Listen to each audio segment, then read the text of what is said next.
What up, Fight World? It's your boy Ego, and I'm back with some more boxing. Bernard Hopkins really is an alien. So, I watched the Bernard Hopkins Murat fight, and it was not at all what I expected, especially after watching Bernard Hopkins' last fight against Tavoris Cloud, something that pretty much boxing purists would be able to respect, and other people who want to see the Mike Alvarado, Ruslan Provodnikov type of fights probably wouldn't have liked that particular fight. In that fight, I seen Bernard Hopkins use his basically boxing wizardry and knowledge of the game and frustrate and expose the weakness of Tavoris Cloud and pretty much set the blueprint for other people who were to defeat Tavoris Cloud, like Adonis Stevenson. And he exploited a lot of Tavoris Cloud's flaws, and he exposed Tavoris Cloud as being a guy with punching power that is very one dimensional, has to set up his punches, and he has to be in position to throw. He can't fight from the back foot, and he can't fight frustrated, and he doesn't have the mental fortitude for anything like that. In this fight, I seen something totally different. I seen Bernard Hopkins kind of putting the sweet science to the side. I mean, he still used it, but he fought in a more aggressive, like he really was looking for the knockout type of way, which is not what I expect from a 48-year-old, especially someone who showed in recent memories in the higher weight divisions, at least at 175, that he's going to use more of his boxing prowess. So I don't know if it was a combination of him just feeling the Tim Bradley chip when Timothy Bradley felt like people were saying I'm boring or this style's boring, so I got to give the fans more. And he fought crazy against Ruslan Provodnikov. Maybe he just really didn't respect Murat.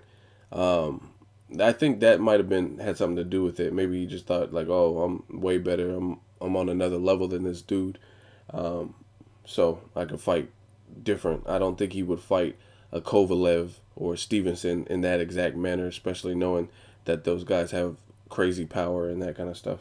Um, so it was different. I didn't expect any of that from Bernard Hopkins, and he's definitely age defying. Some people are gonna complain that say he fights dirty. Listen, let me tell you this: every seasoned fighter who's been in the game, it doesn't even have to be just boxing, but we'll use boxing as the first example. I guarantee you, there's certain dirty tricks and tactics that they employ. Thing is, you can't get caught with it. You have to know how to do it subtly. You have to know when not to do it, when to stop, when they're on to you, and when the spot's hot. Mayweather, some people complain he uses his elbows. Um, some people complain. Paulie Malignaggi is actually the fighter. He fought Miguel Cotto, and he says Cotto is the dirtiest fighter that I've ever fought.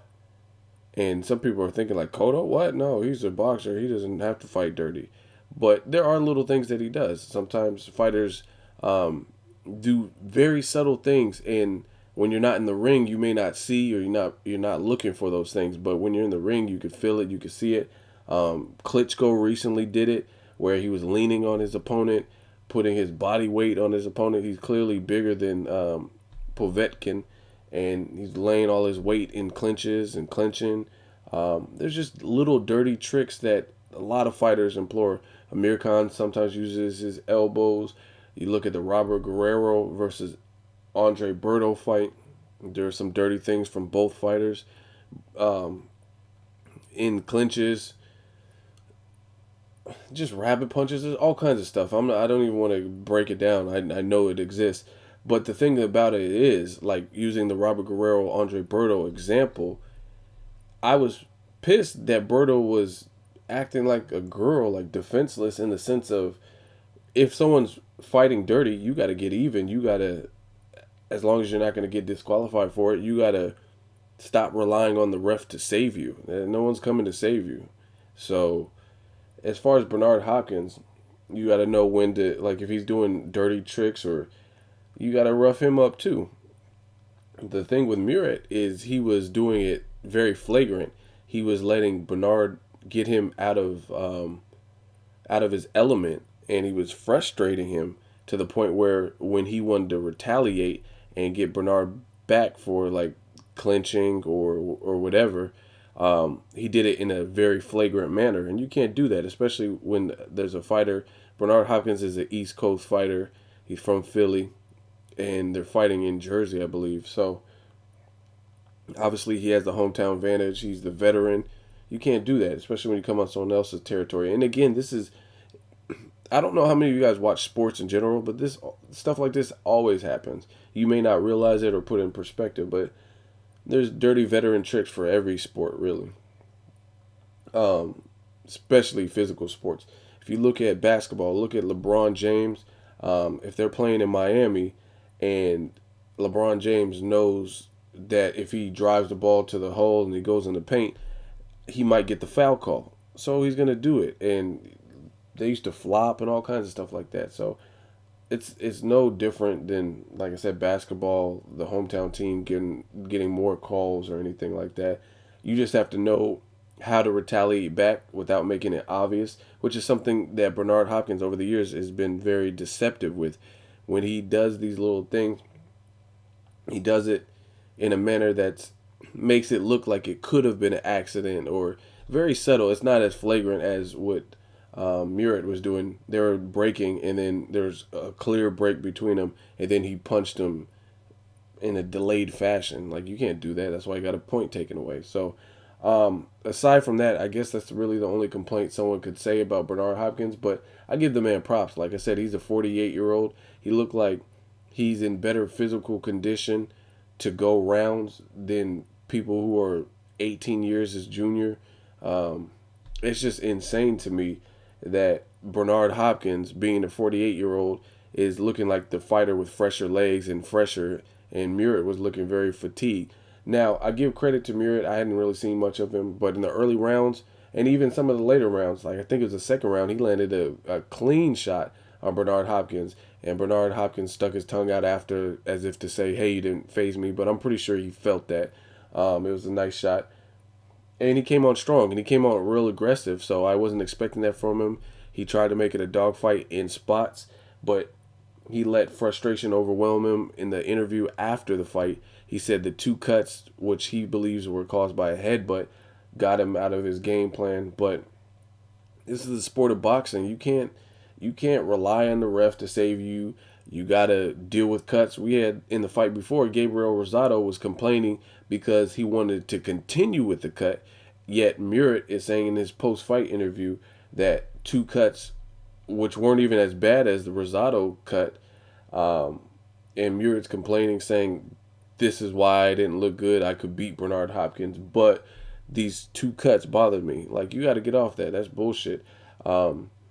Pacquiao, he seemed bothered by his cut in the Eric Morales fight, but he still was fighting. He was still fighting. He wasn't he was out of his element, and some people don't know how to deal with their own blood. I guess they're just used to extracting their own punishment on their opponents to the point where when it happens to them, they feel a type of way. I don't really know, but you can tell Murat had never fought for a championship, because that's not the championship mentality to be bothered by two cuts. It happens in the sport of boxing. You have to keep pushing, keep on trucking. But again, Bernard Hopkins still defying gravity, which makes no fucking sense, but still defying age and proving that age ain't nothing but a number.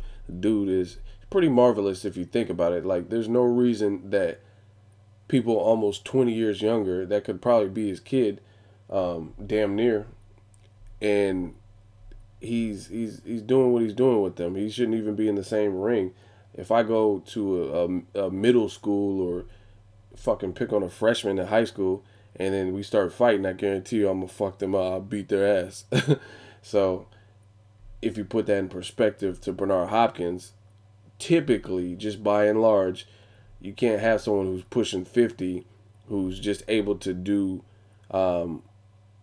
what he does against people who are damn near 2 decades younger than him. It doesn't happen. And if you look at Murat's record, he has a good record. I'm not saying he fought the best competition, but he has some okay names on it. Campillo, who a lot of people thought beat Tavoris Cloud and should have been the one to beat Tavoris Cloud before Bernard Hopkins. He fought him. So he has some pretty solid challenges on his record, and he's still a fighter. He did fight 20 people, whether we think they're bums or 25, whatever his record is. So it's really no reason for Bernard Hopkins to be doing what he's doing against those opponents. So just spectacular. And again, I didn't expect him to come out in this fashion, showing that he has a chin and he can take a punch, because he took a couple shots fighting in the way he fought. Um, he was off the ropes. He was showing the slickness and spots. Just all around showmanship. He kissed Murat on the back twice. He was sticking his tongue out, taunting him, just really heckling him and giving him a hard time. So I was on my neck. I was dying. I thought it was hilarious to me. Even at the whole fight was funny to me. It was like WWE or some shit.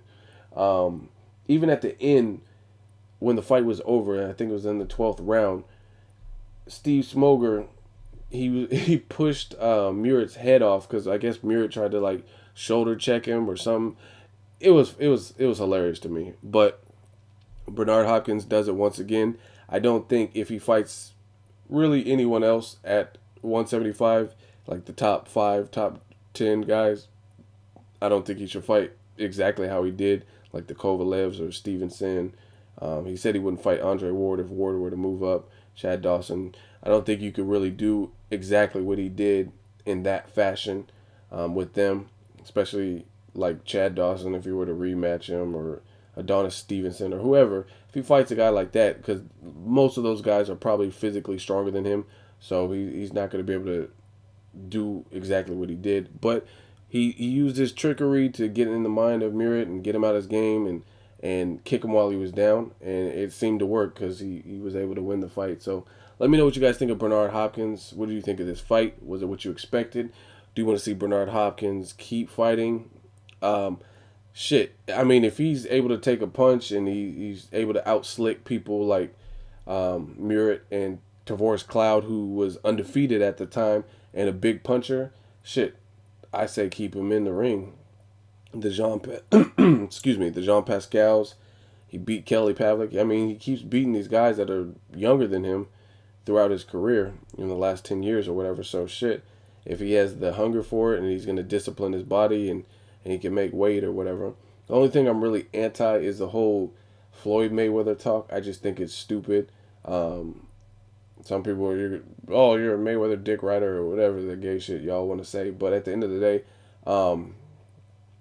you're talking about a guy who has fought at 154 3 times, and out of those 3 times, I don't think he's ever even made 154.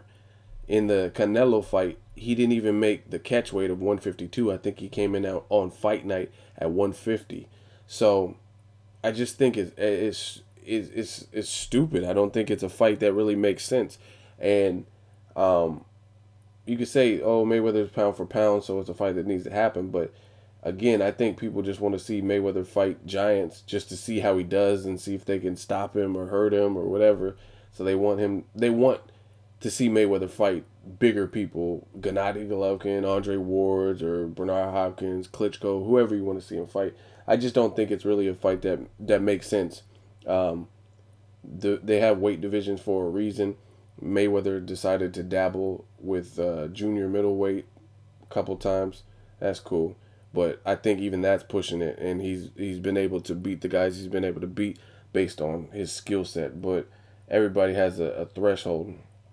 Even guys like Cotto, they're talking about making Miguel Cotto and Sergio Martinez at 160. I mean, hey, he might have a shot. Sergio looks like he might be on the decline, but Cotto's not a 160-pound dude, I can tell you that. So even if he beat Sergio Martinez, I guarantee you he could not clear out the 160-pound division. He's not big enough. So it's not with Mayweather or anybody. It's just in general. Like, there has to be a threshold that we have in the sport of boxing. Like I said, that's why they have weight divisions. But there's only so much we can ask of these fighters. Like I said, I wouldn't say, Cotto, based on his frame and everything, needs to move up to 168 and fight Andre Ward. Now, will I say Chavez Jr. can fight Andre Ward? Yeah, because that motherfucker's big, and he weighs over 200 pounds. He's over 6 feet tall. So there is no, based on his stature, his height, his weight off season, there's no reason why he can't fight Andre Ward. He probably outweighs, walking around, probably outweighs Andre Ward. So a fight like that makes sense, and you just got to be realistic. But again, back to this whole initial video, Bernard Hopkins does it again. Let me know what you guys think. As always, hate, comment, or subscribe. Till next video, it's Ego signing off.